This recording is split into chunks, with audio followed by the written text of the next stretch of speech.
शिवाय। ओम नमः शिवाय। शिव जी, आपके चरणों में प्रणाम करती हूँ, मेरा प्रणाम स्वीकार कीजिए। माता पार्वती जी के चरणों में प्रणाम करती हूँ, माँ मेरा प्रणाम स्वीकार कीजिए। भगवान, मेरे बच्चों का जीवन हमेशा खुशियों से भरा रखना। माँ जल्दी करो, मुझे देर हो रही है। आपका रोज का ही ड्रामा है। अरे मेरी पूजा बस खत्म ही हो गई है। ले आरती ले ले, और ये ले प्रसाद। मम्मी जी, आप इनको प्रसाद लिए बिना ऑफिस नहीं जाने देती हैं। आपकी पूजा के चक्कर में ये रोज आधा घंटा लेट ऑफिस पहुंचते हैं। बॉस ने हमेशा के लिए घर बिठा दिया ना, तो आपके शिव जी आकर हमारा घर नहीं चलाने वाले। भक्ति में बहुत शक्ति है बहू। अरे क्या भक्ति में शक्ति है माँ, ठीक ही तो कह रही है आपकी बहू। पूजा पाठ से अच्छा है सुबह सुबह पार्क जाकर कसरत किया कीजिए, सेहत अच्छी बनी रहेगी। चलो ठीक है, मैं निकलता हूँ, मुझे लेट हो रहा है।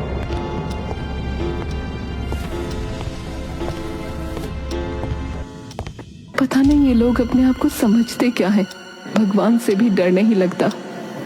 दादी, मेरा प्रसाद कहाँ है? अरे मेरी लाडो रानी, स्कूल के लिए तैयार हो गई तू? ये ले, तेरे लिए मैंने ज्यादा लड्डू बचा के रखा है, तुझ पर भोले बाबा ज्यादा कृपा करेंगे। संतोषी, जिसकी उम्र लगभग 50 के ऊपर हो गई थी, उसने जवानी में ही अपने पति को खो दिया था। अपने बेटे को उसने बहुत कष्टों से पाला था। आज उसका बेटा एक काबिल इंसान था। बेटे सौरभ में संतोषी की जान बसती थी। वो दिन रात भोले बाबा से सिर्फ अपने बेटे की लंबी उम्र की कामना करती थी, लेकिन संतोषी की बहू उसको एक आंख देखना पसंद नहीं करती थी। पर अपने पति के सामने उसे अपनी सास की इज्जत करने का ढोंग करना पड़ता था। बेटा, आज तू ऑफिस जाते समय मुझे भोले बाबा के मंदिर छोड़ देगा क्या? माँ मैं पहले से ही बहुत लेट हो चुका हूँ, समझा करो। और मंदिर मेरे ऑफिस के रास्ते में भी नहीं है, मुझे उल्टा जाना पड़ेगा, समझो आप। और क्या जरूरत है आपको मंदिर जाने की, वैसे भी घर में पूजा हो तो गई है ना आपकी। ऐसा कहकर सौरभ चला गया। संतोषी, जो मंदिर जाए बिना मानने वाली नहीं थी, वो अकेले ही मंदिर के लिए निकल गई।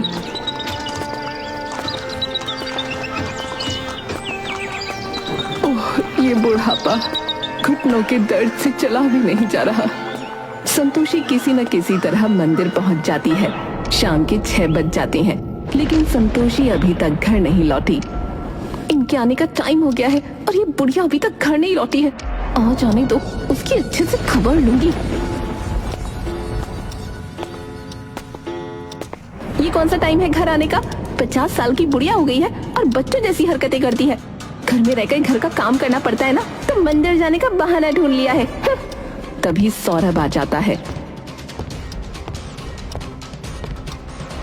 क्या हुआ?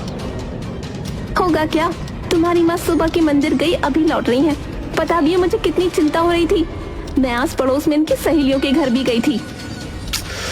क्या है माँ, क्या है बताओ ना। तुम मीनाक्षी को इतना परेशान क्यों करती हो, बोलो।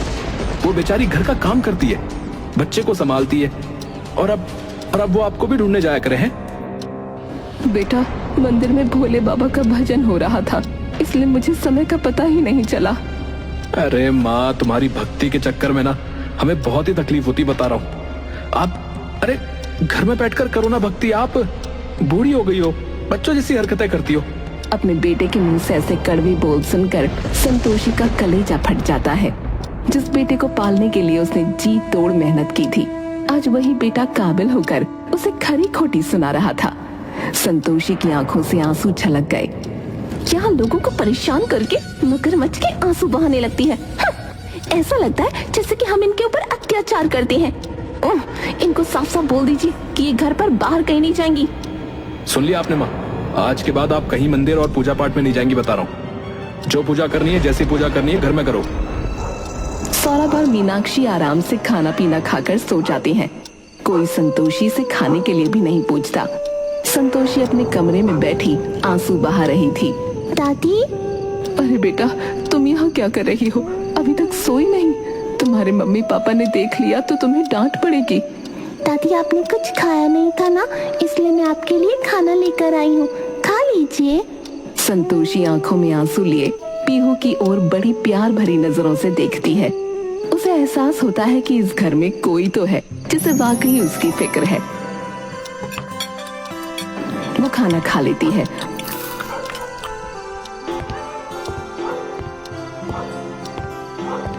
और सो जाती है।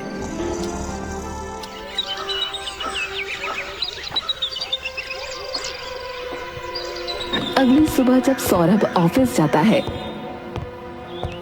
बहू, बगल वाली गली में शिव जी की पूजा हो रही है, मैं थोड़ी देर के लिए चली जाती हूँ। तुम्हें कल ही समझाया गया था ना कि तुम कहीं बाहर पूजा में नहीं जाओगी। समझ में नहीं आता क्या? और ये घर के काम कौन करेगा? इतना सारा काम पड़ा हुआ है। इस बुढ़ापे में भी संतोषी को घर के सारे काम करने पड़ते थे और शाम को उसकी बहू सौरभ के आगे ऐसे जताती थी कि सारा काम वो खुद करती है। सौरभ भी सिर्फ अपनी बीवी की ही सुनता था। एक दिन संतोषी अपने बेटे से कहती है, बेटा, अब मैं तुझसे कुछ कहना चाहती हूँ।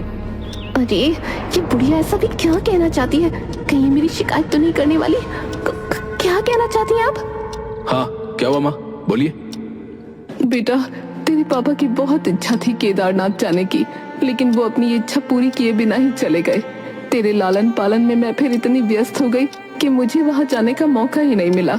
बेटा, मुझे केदारनाथ ले चलना, तेरे पापा की इच्छा थी, और तुझे ऑफिस से 15 दिन की छुट्टी तो मिलती ही है ना। ओह, तो ये बुढ़िया ये कहना चाहती थी। हाँ, मैं तो खामखा डर गई। मम्मी जी, आप पागल हो गई हैं क्या? इनको वैसे ही ऑफिस से फुर्सत नहीं मिलती, 15 दिन की छुट्टी मिलती है, उसमें भी आप इनसे अपने काम करवाना चाहती हैं। 15 दिन की छुट्टी में मेरी बेटी अपनी नानी के घर जाना चाहती है। नहीं मम्मी, मुझे नानी के घर नहीं जाना, मुझे दादी के साथ केदारनाथ जाना है। मैंने अपने दोस्तों से वहाँ के बारे में बहुत सुना है। आपको पता है वहाँ ट्रैकिंग करनी पड़ती है, कितना इंटरेस्टिंग होता होगा ना। चुप कर, आजकल बहुत ज्यादा बोलने लगी है। तुझे सिखाया है ना, बड़ों के बीच में नहीं बोलना चाहिए। मैंने कह दिया तो कह दिया, 15 दिन की छुट्टी में हम पीहू की नानी के घर जाएंगे। हाँ माँ, मुझे भी मीनाक्षी की बातें सही लग रही हैं। केदारनाथ में बहुत चढ़ाई करनी पड़ती है, पता है। हमारी बच्ची इतनी चढ़ाई नहीं कर पाएगी, और वैसे भी मुझे छुट्टियां आराम करने के लिए मिलती हैं। वहां जाऊंगा तो शरीर थक नहीं जाएगा मेरा। लेकिन बेटा, वो तेरे पापा की इच्छा थी। अरे हाँ, तो फिर क्या हो गया? क्या हो गया बोलो? उनकी इच्छा थी, लेकिन अब तो वो मर चुके हैं ना। उनकी इच्छा के आगे अपनी इच्छा मार दूं क्या है? जब देखो परेशान करती रहती हो। एक बार फिर से संतोषी का दिल टूट जाता है। वो बार बार अपने आप को समझाने की कोशिश करती रही कि उसका बेटा उसकी फिक्र करता है, लेकिन शायद वो गलत थी। सौरभ की एक एक बातें उसके दिल को छलनी कर देती थी। संतोषी वहां से अपने कमरे में आ जाती है। हे भोले बाबा, इसी दिन के लिए मैंने अपने बेटे को काबिल बनाया था। अच्छा होता अगर इनके साथ मैं भी मर जाती। माफ करना जी, मैं आपकी इकलौती इच्छा भी पूरी न कर सकी। संतोषी अपने पुराने दिन याद करने लगती है कि कैसे उसने लोगों के घरों में बर्तन धोकर अपने बेटे को पढ़ाया था, कैसे अनाज खत्म होने पर वो पड़ोसियों के आगे हाथ फैलाने में संकोच नहीं करती थी ताकि उसका बेटा खाली पेट ना सो सके। यही सब सोचते सोचते संतोषी की आंख लग जाती है। संतोषी, तुम अपने पति की इच्छा पूर्ण नहीं करोगी क्या? क्या तुम मेरे दर्शन करने केदारनाथ नहीं आओगी? हाँ, मैं आऊंगी, मैं जरूर आऊंगी। ऐसा बोलते हुए संतोषी की आंख खुल जाती है। हे भोलेनाथ, ये कैसा सपना था? क्या सच में भोलेनाथ चाहते हैं कि मैं केदारनाथ जाऊं? मैं जरूर जाऊंगी। मैं वही औरत हूँ जिसने अकेले अपने बेटे को पाला है, फिर मैं अकेले केदारनाथ क्यों नहीं जा सकती? मैं जरूर जाऊंगी।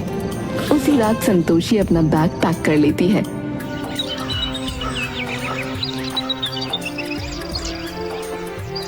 और अगली सुबह, पीहू बेटा, मैं केदारनाथ जा रही हूँ। अगर मैं तुम्हारे मम्मी पापा से बताती तो वो मुझे नहीं जाने देते, इसलिए मैं सिर्फ तुम्हें बताकर जा रही हूँ। अपना ध्यान रखना मेरी बच्ची। दादी, आप भी अपना ध्यान रखना। मेरे मम्मी पापा बहुत बुरे हैं ना दादी, उन्होंने आपकी बात नहीं मानी, और माँ तो आपसे घर का सारा काम भी करवाती है। नहीं मेरी बच्ची, मम्मी पापा के बारे में ऐसा नहीं बोलते। चल मैं चलती हूँ, अपना ध्यान रखना। संतोषी अपना बैग उठाकर घर से निकल जाती है। उसे नहीं पता था कि उसकी यात्रा कैसी होगी। वो तो बस मन में विश्वास लेकर चल दी थी।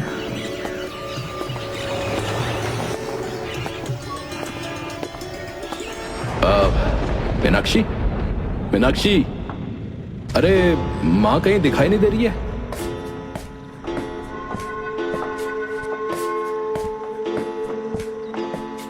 सो रही होगी अपने कमरे में। वैसे भी पूरे दिन आराम ही करती रहती हैं। इस उम्र में कौन सा उन्हें कोई काम है। हाँ सही कहा, छोड़ो मैं चलता हूँ। सौरभ के जाने के बाद इतनी सुबह हो गई और ये बुढ़िया अभी तक आराम फरमा रही है। इसकी तो अभी खबर लेती हूँ। मीनाक्षी गुस्से में पैर पटकते हुए संतोषी के कमरे में जाती है, लेकिन वहाँ उसे संतोषी दिखाई नहीं देती। आखिर ये बुढ़िया चली कहाँ गई। लगता है फिर किसी मंदिर निकल गई होगी। इसको तो काम से बचने के बहाने चाहिए होते हैं। आने दो, फिर लेती हूँ इसकी खबर।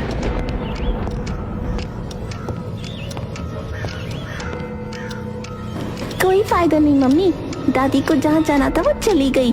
अब आप कुछ नहीं कर सकती। मैं भी स्कूल जा रही हूँ, बाय।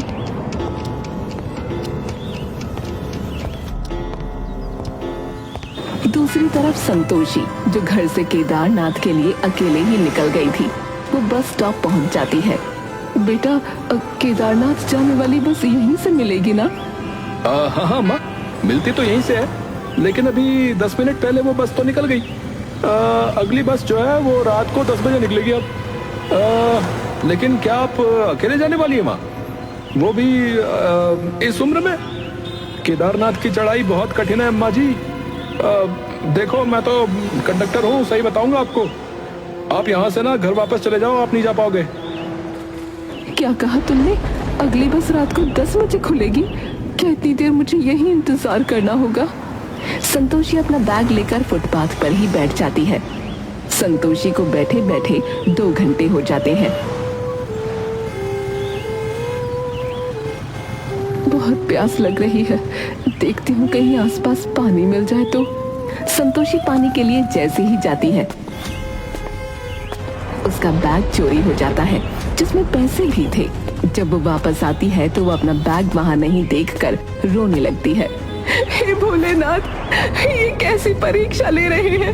मेरा सामान चोरी हो गया, मेरे सारे पैसे भी उसी में थे। अब मैं बस का किराया कैसे दूंगी? सुनिए भाई साहब, मेरे काले रंग का यहाँ एक बैग था, आपने देखा क्या? अरे नहीं नहीं अम्मा, मैंने तो नहीं देखा। आपको अपना बैग छोड़कर जाना नहीं चाहिए था। आप जानती नहीं है ऐसी जगह पर चोरी कितनी होती है। बेटा, मेरे बैग में ही पैसे थे, अब मैं बस का किराया कैसे दूंगी? अब मैं केदारनाथ कैसे जाऊंगी? संतोषी एक जगह बैठकर बहुत रोने लगती है। उसे देखने के लिए लोगों की भीड़ लग जाती है, लेकिन कोई भी उसकी मदद करने के लिए आगे नहीं आता। तभी एक आदमी संतोषी के करीब आता है। क्या हुआ अम्मा? कोई बात नहीं अम्मा, अगर आपका बैग चोरी हो भी गया तो कोई बात नहीं, आप घबराइए मत। आपको पता है, मैं भी केदारनाथ ही जा रहा हूँ। दरअसल मेरा घर वहीं है, मैं पहाड़ी हूँ। चलिए मैं आपको छोड़ दूंगा वहीं। संतोषी को वो आदमी अपनी एयर कंडीशनर वाली कार में बिठाता है। वो खुद ड्राइव करके केदारनाथ तक जाता है।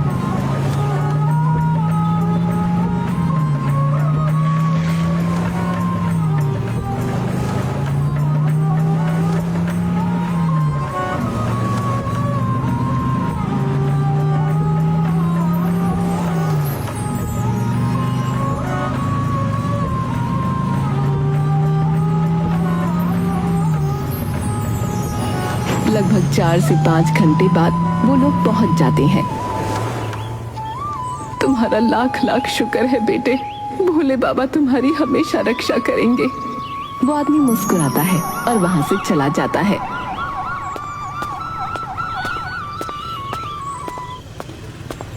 ओम नमः शिवाय, ओम नमः शिवाय। बाबा, मैं अपने पति की इच्छा पूरी करने आ गई हूँ, आपके दर्शन जरूर करूंगी। संतोषी ओम नमः शिवाय कहकर अपनी चढ़ाई शुरू करती है। अभी वो थोड़ा ऊपर ही चढ़ी थी कि उसके पैर जवाब देने लगते हैं। हे नाथ, ये मेरे पैरों को क्या हो रहा है? मैं तो अब बिल्कुल भी ऊपर नहीं चढ़ पा रही हूँ। शक्ति दो भगवान, संतोषी हिम्मत करके चढ़ने की कोशिश कर रही थी, लेकिन उसके पैर जवाब दे चुके थे। हे भगवान, अब मैं क्या करूं? मेरे पैर तो बुरी तरह जवाब दे चुके हैं। क्या हुआ अम्मा? आप ऊपर क्यों नहीं चढ़ पा रही हैं? क्या हो गया? देखिए। देखना बेटा, मेरे पैर जवाब दे चुके हैं। मैं खड़ी भी नहीं हो पा रही हूँ। ओहो, लाइए अम्मा, मैं आपके पैरों की मालिश कर देता हूँ। आप ठीक हो जाएंगी। आप मेरी माँ जैसी हैं। नहीं बेटा, तुम तो मुझे जानते भी नहीं हो। अरे तो क्या हो गया अम्मा? बुजुर्गों की सेवा करना अच्छी बात होती है। माँ कहती है पुण्य मिलता है। वो लड़का संतोषी के पैर जैसे ही छूता है, संतोषी के पैर बिल्कुल ठीक हो जाते हैं। पूरे 4 घंटे हो गए थे। चढ़ाई के दौरान संतोषी को काफी भूख लग गई थी, लेकिन क्योंकि उसका बैग चोरी हो गया था, इसलिए वो वहाँ कुछ खरीद कर खा नहीं सकती थी।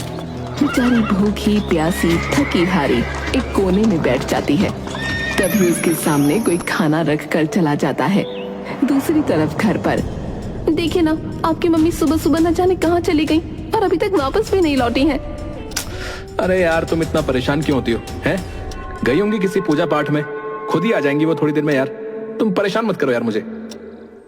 नहीं पापा, दादी नहीं आएंगी। दादी केदारनाथ गई है। हैं? क्या था? उनकी इतनी हिम्मत? मैंने मना भी किया था, लेकिन वो केदारनाथ जाने के लिए घर से भागी गई हैं? अच्छा ही किया उन्होंने। आप उनके अच्छे बेटे नहीं हो। अगर बड़े होकर मैं आपके साथ ऐसा करूं तो आपको कैसा लगेगा? पीहू। सौरभ पीहू पर जोर से चिल्ला देता है। पीहू रोते हुए अपने कमरे में चली जाती है। अगली सुबह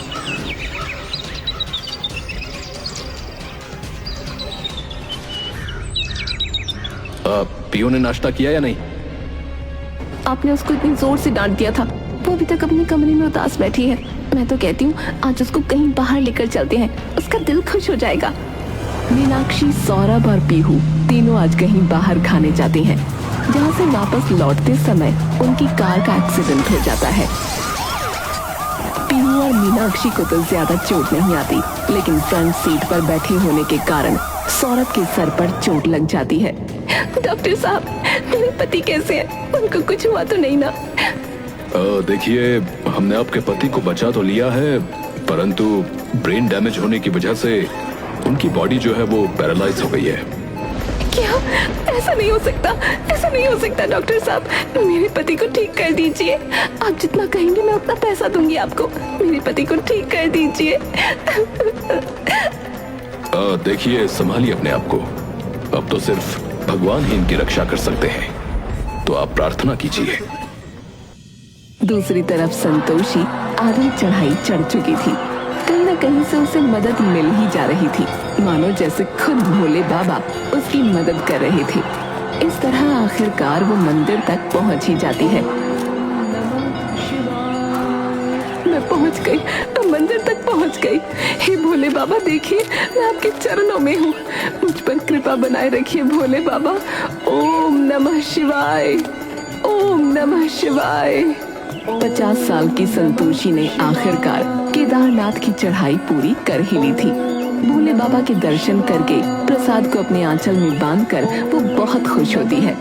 यहाँ तक आने का सफर बहुत मुश्किल था, लेकिन जब तक भोले बाबा मेरे साथ हैं, मेरे साथ कोई मुश्किल नहीं है।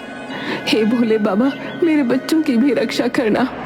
संतोषी के इतना कहने पर उधर उसके बेटे की उंगलियां सीधी हो रही थीं। मम्मी देखो, पापा की उंगलियां। हे भगवान, तेरी कृपा रहेगी तो मेरे पति जरूर ठीक हो जाएंगे। मेरा दिल कहता है कि एक दिन ये फिर से चलने लगेंगे।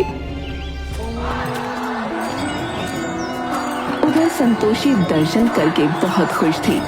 वो वहाँ का जल और प्रसाद लेकर नीचे उतर जाती है।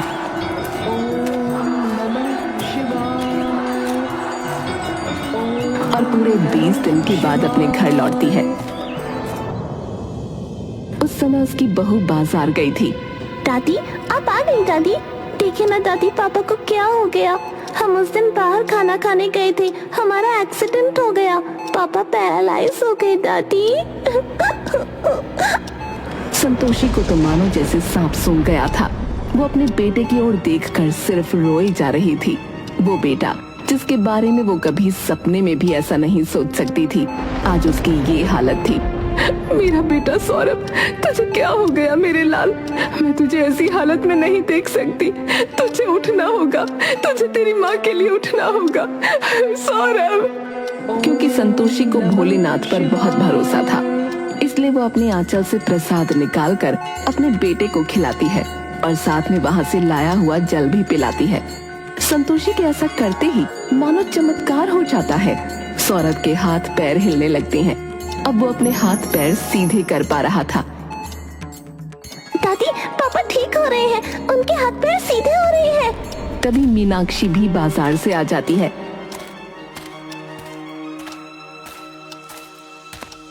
मम्मी देखो, पापा ठीक हो रहे हैं, पापा के हाथ पैर सीधे हो रहे हैं। मम्मी, आपको पता है दादी केदारनाथ से जो प्रसाद लाई थी वही खाकर पापा ठीक हो रहे हैं। मीनाक्षी जल्दी से डॉक्टर को घर बुलाती है। डॉक्टर सौरभ का चेकअप करके कहते हैं, ओह माय गॉड। देखिए, मैं सच बता रहा हूं, मैंने अपनी लाइफ में ऐसा चमत्कार कभी भी नहीं देखा।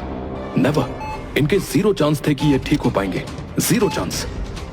लेकिन पता नहीं कैसे इनकी बॉडी वर्क कर रही है। ओह माय गॉड, इनका ब्रेन डैमेज पूरी तरह से ठीक हो चुका है। मुझे तो लगता है कि 2 दिनों में ये चलना फिरना शुरू कर देंगे। और ठीक वैसा ही हुआ। 2 दिनों में सौरभ ने चलना फिरना शुरू कर दिया। मीनाक्षी अपनी ही नजरों में शर्मिंदा थी। वो संतोषी से नजरें भी नहीं मिला पा रही थी। आपको पता है पापा, दादी के लाए हुए प्रसाद और जल से आप ठीक हो पाए हैं। मैंने तो सच में अपनी आंखों से चमत्कार देखा है। ये तो सब भोले बाबा की कृपा है पीहू। मुझे माफ कर दीजिए मम्मी जी। जब मेरे पति बिस्तर पर पड़ गए तब मैंने सोचा कि बिना पति के बच्चे को पालना कितना मुश्किल रहा होगा आपके लिए, और आपके उसी बच्चे को मैंने आपसे छीन लिया था, आपके खिलाफ उसे भड़काया। मैं माफी मांगने के भी लायक नहीं हूँ। आपको मुझे जो सजा देनी है दीजिए। उठ जाओ बहू, कहते हैं ना, विनाश काले विपरीत बुद्धि। इंसान को जब ठोकर लगती है तो वो संभल जाता है। तुम भी संभल गई हो। मैं तो तुमसे कभी नाराज हुई ही नहीं। मुझे भी माफ कर दो माँ। मैंने भी हमेशा आपके साथ बहुत बुरा व्यवहार किया है। तुम दोनों मेरे बच्चे हो। इस तरह मुझसे माफी मांगना बंद करो और आओ मेरे गले लग जाओ। वो दोनों अपनी माँ के गले लग जाते हैं। संतोषी को एहसास होता है कि केदारनाथ की यात्रा ने सच में उसकी जिंदगी बदल दी। उसे महसूस होता है कि वो आदमी जिसने अपनी कार से उसे केदारनाथ पहुंचाया था वो कोई और नहीं, खुद भोले बाबा ही थे। और वो लड़का जिसने उसके पैर दबाए थे वो भी भोले बाबा का ही रूप था। शुरुआत से अंत तक किसी ने उसकी मदद नहीं की। उसकी मदद करने वाले स्वयं भोलेनाथ ही थे। ओम नमः शिवाय।